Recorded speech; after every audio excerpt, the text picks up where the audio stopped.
സമയം രാത്രി 9 മണി. അതിശക്തമായ മഴ. 2 ആഴ്ചകൾക്ക് മുമ്പാണ് ഈ കാഴ്ച എൻ്റെ ശ്രദ്ധയിൽപ്പെട്ടത്.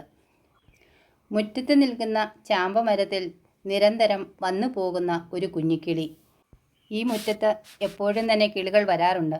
പക്ഷേ ഈ കിളി ഈ മരത്തിൽ മാത്രം എന്താ ഇതുപോലെ വരുന്നതെന്ന് ഞാൻ ശ്രദ്ധിച്ചു നോക്കി. അപ്പോഴാണ് എനിക്ക് മനസ്സിലായത് അവിടെ ഒരു കൂട് നിർമ്മാണം നടക്കുന്നുണ്ടെന്ന്. എനിക്ക് കൗതുകമായി. ഈ കിളി എന്താണ് ചെയ്യുന്നതെന്നറിയാൻ ഞാൻ ശ്രദ്ധിച്ചുകൊണ്ടിരുന്നു. അടുത്ത് നിന്നിരുന്ന ഒരു വെള്ളിലാവ് മരത്തിലേക്കാണ് ഇത് നിരന്തരം പറന്നു പോയിക്കൊണ്ടിരുന്നത്. അപ്പോഴാണ് എനിക്ക് മനസ്സിലായത് ആ മരത്തിലെ ചെറിയ പോളകൾ പൊളിച്ചെടുത്താണ് ഇത് കൂടുണ്ടാക്കുന്നത് എന്ന്. ഓരോ കഷ്ണങ്ങൾ ആയിട്ട് കൊണ്ടുവന്നാണ് ഇത് കൂടുണ്ടാക്കിയത്. ഇത് ഒരു അരമണിക്കൂറിനുള്ളിൽ 20 തവണ പോയി തിരികെ വരുന്നത് എൻ്റെ ശ്രദ്ധയിൽപ്പെട്ടു. അടുത്ത് ഒരു ക്യാമറ കളിച്ചു വെച്ചാണ് ഞാനിത് പിടിച്ചെടുത്തത്. ആ കിളി എന്ത് കഠിനാധ്വാനം ചെയ്താണ് ഒരു കൂടുണ്ടാക്കുന്നത് എന്ന് കാണാൻ എനിക്ക് കൗതുകം തോന്നി. ഞാനിത് ആദ്യമായി കാണുമ്പോൾ ഈ കൂടിൻ്റെ കുറച്ച് ഭാഗം അത് ചെയ്തിട്ടുണ്ടായിരുന്നു. പിന്നെയും 2 ദിവസങ്ങളോളം എടുത്താണ് ഈ കിളി ബാക്കി കൂട് പൂർത്തിയാക്കിയത്. അതിനുശേഷം എന്നും രാവിലെ തന്നെ വന്ന് കൂട്ടിൽ കയറുന്നത് കാണാം.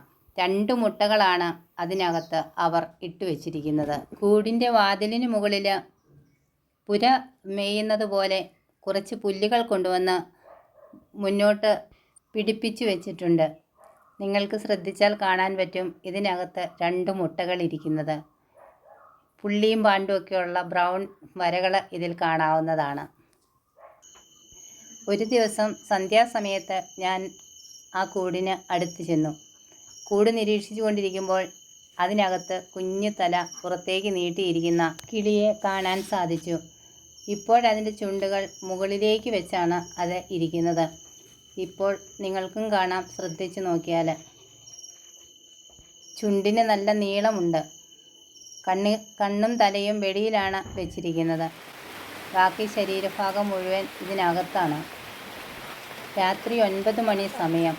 പുറത്ത് നന്നായി മഴ പെയ്യുന്നുണ്ട്. ഞാൻ അപ്പോൾ ഈ കിളിയെ ശ്രദ്ധിക്കണമെന്ന് തോന്നി. ഞാൻ ഇറങ്ങിച്ചെന്നപ്പോൾ എനിക്ക് അത്ഭുതം തോന്നി.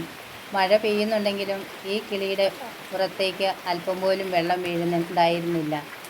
2 ആഴ്ചകൾക്കുള്ളിൽ പല ആക്രമണങ്ങളും ഈ കൂട്ടിൽ ഉണ്ടാകാൻ സാധ്യതയുണ്ടായിരുന്നു. പരുന്ത് വന്നു, അതുപോലെ ഒരു പാമ്പ് വന്നു. ഇതെല്ലാം വന്നപ്പോഴും ഞാനിവിടെ ഉണ്ടായിരുന്നത് കൊണ്ട് അവയെ ഓടിച്ചു വിടാൻ പറ്റി.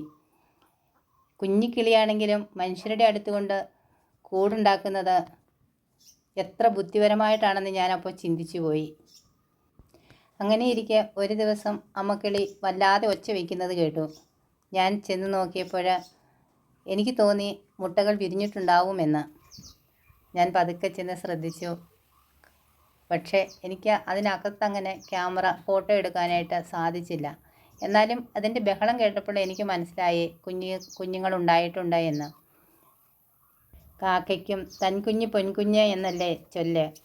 ഈ കുഞ്ഞിക്കിളിയുടെ ബഹളം കണ്ടപ്പോൾ എനിക്ക് ഒത്തിരി സന്തോഷം തോന്നി. അതിന് ആ കുഞ്ഞിനോടുള്ള താല്പര്യം എത്രത്തോളം വലുതാണെന്ന് എന്നെനിക്ക് മനസ്സിലായി. കുഞ്ഞിക്കിളി പുറത്ത് പോയ സമയം നോക്കി ഞാൻ അനങ്ങാതെ ചെന്ന് ഒരു ഫോട്ടോ എടുത്തു. പപ്പും പൂടെ ഒന്നുമില്ലാതെ കേട്ടോ. 2 കുഞ്ഞുങ്ങളും വിരിഞ്ഞിട്ടുണ്ട്. 2ഉം നല്ല മിടുക്കരായിട്ടിരിക്കുന്നു. പക്ഷെ കുറച്ച് ദിവസങ്ങളും കൂടി ഇവരിവിടെ കാണുമെന്നാണ് എനിക്ക് തോന്നുന്നത്. ഇവരാണ് ചെമ്പരത്തിപ്പൂവഴി തേൻ കുടിച്ച് നടക്കുന്ന തേൻകുരുവികൾ എന്ന് പറയപ്പെടുന്നത്. വീഡിയോ ഇഷ്ടമായാൽ ലൈക്ക് ചെയ്യുക, ഷെയർ ചെയ്യുക, സബ്സ്ക്രൈബ് ചെയ്യുക.